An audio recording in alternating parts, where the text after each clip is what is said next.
सभी कार्यकर्ताओं से बात हो गई है, सब कुछ समझा दिया है, सब तैयार है। बापू सुभाष आए।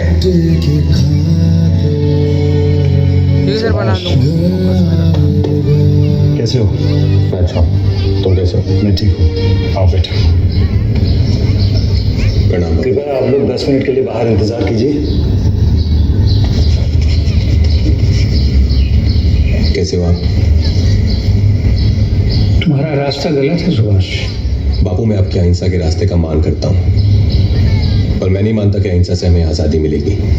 सुभाष, बापू, आधी से ज़्यादा दुनिया अंग्रेजों के खिलाफ लड़ने की तैयारी कर रही है, और ऐसे में अगर हम अंग्रेजों का साथ देंगे तो हिंदुस्तान कभी आज़ाद नहीं होगा। और जान देनी ही है तो अंग्रेजों के लिए क्यों, अपने देश के लिए क्यों नहीं? तुम्हारी सोच कांग्रेस विचारधारा के विरुद्ध है सुभाष। सोच भले ही विरुद्ध है बापू, पर हमारी मंजिल एक ही है, हिंदुस्तान की आज़ादी। यदि तुम्हारी यही जिद है तो मैं तुम्हारा साथ नहीं ले सकता सुभाष। अपना आशीर्वाद तो दे सकते हैं ना बापू? बापू ही कहते हो और कहना भी नहीं मानते। जैसी तुम्हारी मर्जी। प्रणाम बापू। नेहरू। बापू ने भी है। नेहरू, तुम्हें बापू से बात करनी होगी। इस लड़ाई के लिए चरखे की नहीं, फौज की जरूरत है। हम फौज कहां से लाएंगे? क्यों? अपने चारों तरफ देखो, फौज ही फौज है। जब 2.5 लाख हिंदुस्तानी अंग्रेजों की तरफ से लड़ सकते हैं तो हमारी तरफ से क्यों नहीं? तुम बात करो बापू से।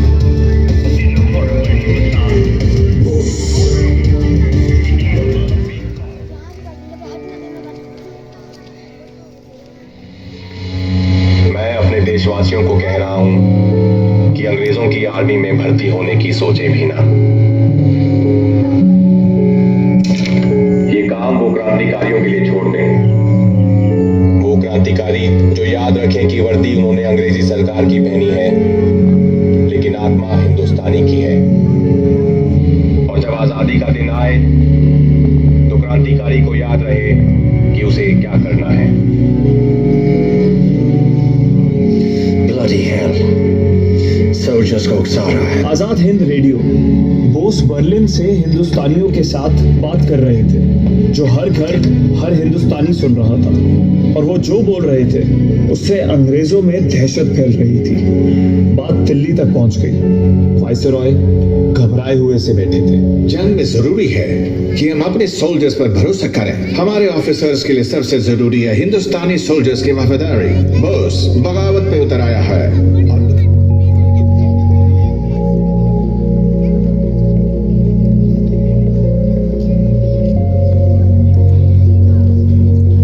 जो आपसे डरते हैं गलत नहीं सोचते, तो ब्रिटिश एम्पायर को कैसे गिराएंगे आप? हिस्ट्री में जैसे किसी भी एम्पायर को गिराया गया है, आर्मी की मदद से। और कहां मिलेगी आपको ये आर्मी? यहीं आपके पास। इंडियन प्रिजनर्स ऑफ वॉर को मुझे दीजिए और मैं अपनी आर्मी खड़ी कर दूंगा। और उन सबको इंडिया कैसे ले जाओगे? मैं अपनी आर्मी को रशिया के थ्रू हिंदुस्तान ले जाऊंगा और हिंदुस्तान को ब्रिटेन से आजाद कराऊंगा। और तुम्हें क्यों लगता है वो ये करने को तैयार होंगे? क्योंकि अभी तक तो उन्होंने ऐसा कुछ कभी नहीं किया। क्योंकि अब तक उन्होंने ये कभी सोचा ही नहीं था कि हम ये कर सकते हैं। मिस्टर बोस, आपको पता है फ्यूरर को हिंदी में क्या कहते हैं?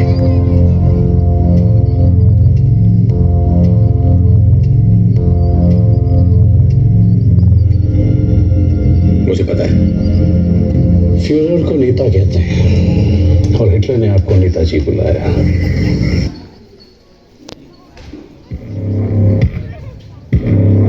जैसे निर्दयी हत्यारे की मदद क्यों ली?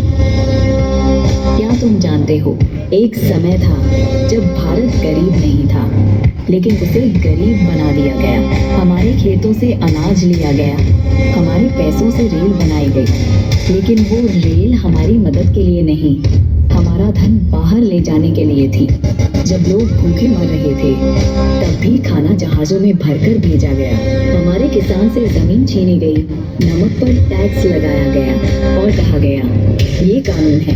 हमारे बच्चों की गुरुकुल शिक्षा तोड़ी गई, हमारी विद्या को अंधविश्वास कहा गया और हमें सिखाया गया तुम मूर्ख हो।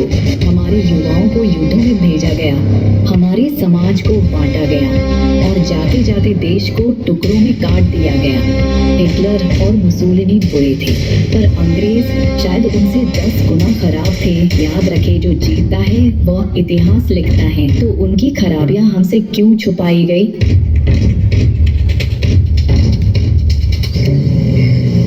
लेकिन ये सिपाही सीधे सीधे मना कर रहे हैं। तो जर्मन्स को अपना दुश्मन मानते हैं और आपको जर्मन सिपाही। खुद को अंग्रेजों का वफादार और जर्मन स्पाई। आइए देखते हैं कि वफादार एक स्पाई की बात मानते हैं कि नहीं।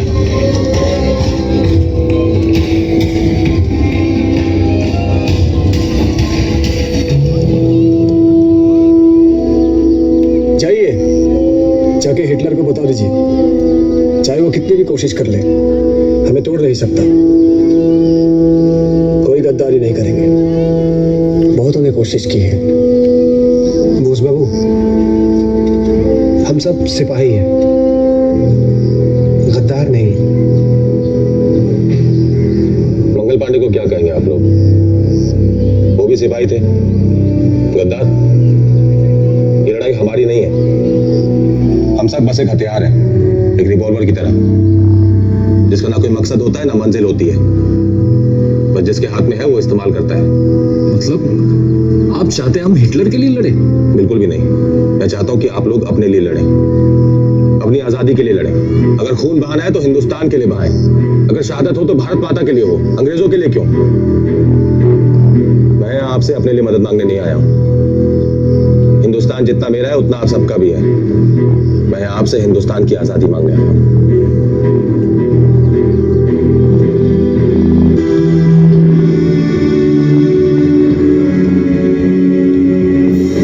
1928 में कलकत्ता की सड़कों पर 2000 सिपाही लेकर नेताजी उतरे थे। आज उनके पास पूरी आर्मी थी।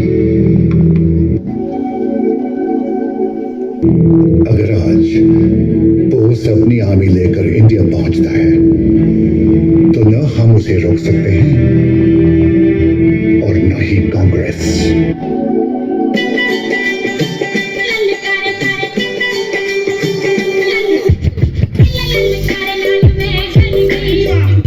सिंगापुर शहर में एक भारतीय परिवार रहता था।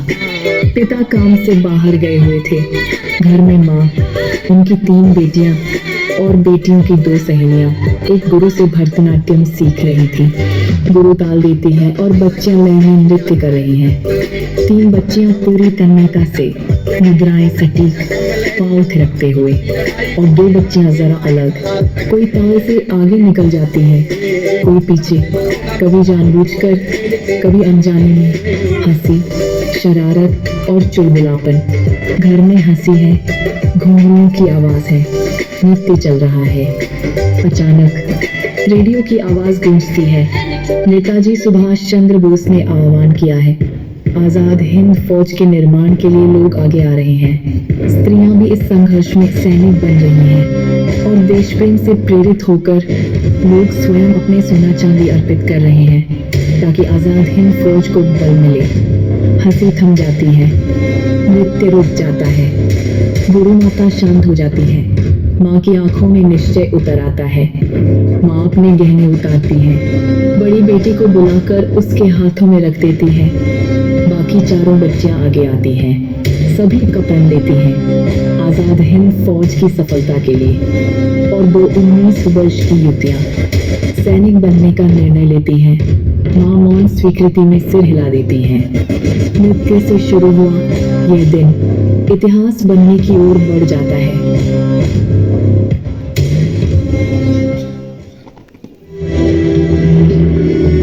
आज ये लड़ाई जो हिंदुस्तान के बाहर शुरू हुई है, कल हिंदुस्तान में लड़ी जाएगी। आजादी लड़कर हासिल होती है, मांगकर नहीं। इस लड़ाई में खून बहेगा, हम सबका खून बहेगा। और उस खून की कीमत होगी आजादी, हिंदुस्तान की आजादी, हमारे देश की आजादी। तुम मुझे खून दो, मैं तुम्हें आजादी दूंगा। फरवरी 1946 में रॉयल इंडियन नेवी विद्रोह हुआ। 20,000 भारतीय नौसैनिकों ने मुंबई में 78 जहाजों पर नियंत्रण कर लिया। यह विद्रोह कराची और कलकत्ता से लेकर मध्य पूर्व तक फैल गया। ब्रिटिशों को समझ आ गया कि नेवी उनके हाथ से निकल चुकी है। जब इन विद्रोही नाविकों पे मराठा रेजिमेंट को गोली चलाने बोला गया तो उन्होंने जानबूझकर गोली गलत जगह मारी। इस क्षण ब्रिटिशों को पता चल गया कि अभी आर्मी भी हाथ से निकल जाएगी, बस कुछ ही समय की देर है। ऐसे में ब्रिटेन के प्रधानमंत्री क्लेमेंट एटली ने निर्णय कर लिया कि ट्रांसफर ऑफ पावर उचित है। क्लेमेंट एटली जब भारत आया तब उन्होंने ये बोला कि ये ट्रांसफर ऑफ पावर का मूल कारण भारतीय सेना का विद्रोह है। इसमें गांधी और नेहरू के अहिंसक आंदोलन का कोई विशेष प्रभाव था नहीं। गांधी, नेहरू और जिन्ना ने इस विद्रोह का निंदा की और इस सैन्य विद्रोह को इतिहास में अक्सर छुपाया गया। हमें स्मरण करना चाहिए कि सुभाष चंद्र बोस ने ब्रह्मचर्य का विशेष ध्यान रखा। उनके ब्रह्मचर्य का प्रताप था कि इतना बड़ा कार्य हो पाया। भारत नपुंसक कभी था नहीं और कभी हो सकता नहीं। सनातन धर्म ने ब्रह्मचर्य की महिमा बताई और उससे हमें भी दिख रहा है कितने बड़े बड़े कार्य कितने आसानी से हो जाते हैं।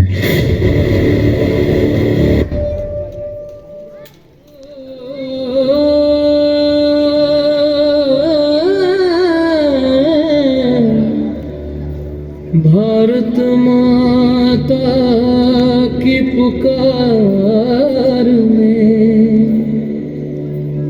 एक स्वर उठा था आकाश से।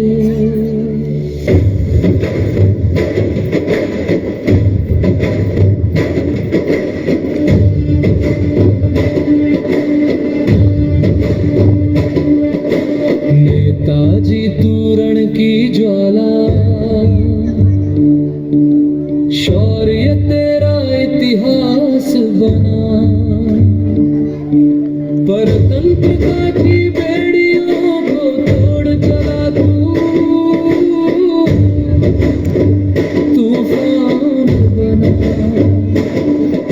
विदेशी सत्ता के सिंहासन पर पहली चोट तूने ही मारी। हम स्वयं लड़ सकते हैं ये बात तूने दुनिया को सिखा दी। जिन हाथों में थे गुलामी के हथियार, उन हाथों में जगा तूने स्वाभिमान। सैनिक ने पहचाना अपना घर, मिट्टी ही है उसका भगवान।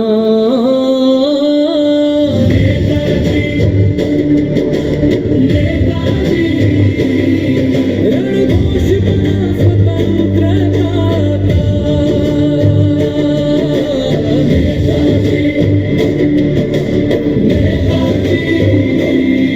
विश्वास जगा हर भारत का। तू जागृत चेतन बन गया, तू इतिहास की धड़कन बन गया।